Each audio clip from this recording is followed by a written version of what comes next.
This is Reverend Don Lewis coming to you from beautiful Florida. And today our question comes to us from Tiena Ellis. And Tiena has this question.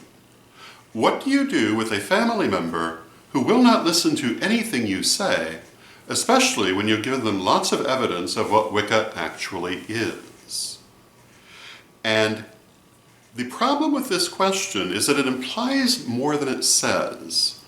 And in order to answer it, one must make certain assumptions about the question, so you'll have to pardon me in answering it based on those assumptions. But before I answer it, I'm going to give some general advice before addressing Tiena's specific situation as I perceive it.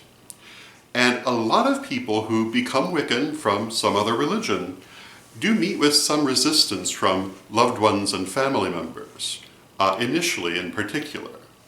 And my general advice on what to do with that is to be patient and let time do its work.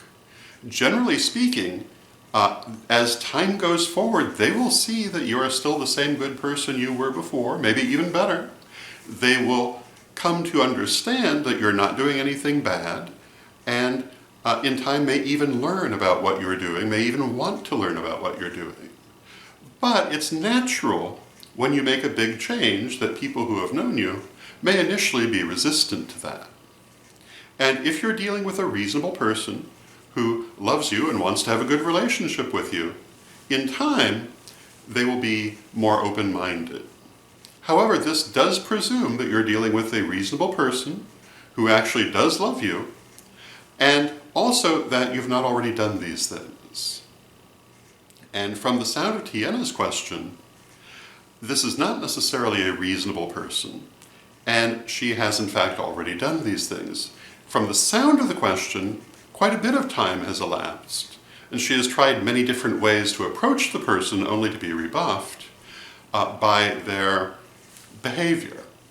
And the way that it's phrased implies to me that this behavior is more than just not listening, but being abusive in response. If someone truly loves you, they will treat you with respect. If this person is not treating you with respect, you really should not just assume that there is a bond of love because there is a bond of blood. Look at their behavior. Now, I do not know this person, and from the question I can only make assumptions, but I do have a friend online who has family members who behave in the way that this appears to indicate. And I often see this person post opinions on various things only to have these family members attack like sharks, for want of a better way to put it. And I would have to say, looking at the things they say to this person, who is a lovely person, that they have neither respect nor love for her whatsoever. And why she still has them in her life is a mystery to me, because if they were in my life, they would not be in my life. And in the end, that is my advice to Tiena. If you find, upon reflection, that you feel this person is being abusive in how they are treating you, if they're treating you without respect, if they're treating you without love, and if in the end, what is implied by the question to me, which is that they simply want you to be what they want you to be, regardless of who you actually are, why do you have them in your life? They certainly are adding nothing and taking much. So I would say, if you've really tried to get through to them and they still are behaving abusively, treat them as you would any other abusive relationship and get out of it. Just because there's a bond of blood doesn't mean you need to let yourself be abused, and you should not. And as I say, the question does not lay out a lot of detail, but from the way it's phrased, it sounds like this person is behaving abusively. And again, I would say, you get them out of your life, or at least minimize contact with them. Because if you've been trying for a long time and there's been no change, then there's not going to be one. And it's time to give up and move on. Now, if I'm misunderstanding the situation and this hasn't been going on for a long time, and if they're not behaving abusively, well then I would go back to my first course of suggestion. But from the way the question is phrased, it certainly sounds like it has been a long time, and they're not behaving nicely at all. And who needs that in their life? You certainly don't need it in your life, and no one around you needs to have the effects of it. So I would at the very least see this person as rarely as possible, and at most completely cut them out. And that would be my advice. Again, if this has not been going on for a long time, then try to work with time and patience. But if you've already done that, then it might be time to cut your losses.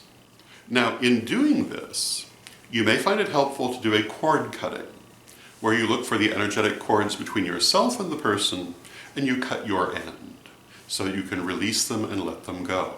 And you do this through a visualization where you see those cords, you feel them out energetically, you cut them, and for want of a better way to put it, you cauterize them, and you do not allow them to reattach. And this will make it easier for you to let go. However, at the same time, it might make changes in the relationship as well. And it is a matter that affects you because you're cutting your cords.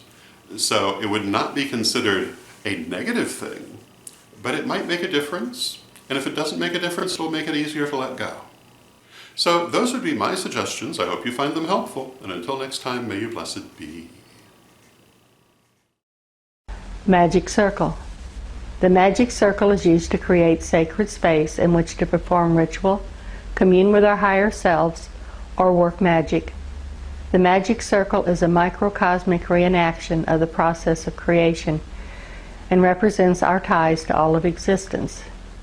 Many people think of the magic circle as being primarily for protection, but in fact it serves to heighten and help focus magical power, and this is the principal reason for its use. You will learn more about the magic circle or circle of art in Lesson 6.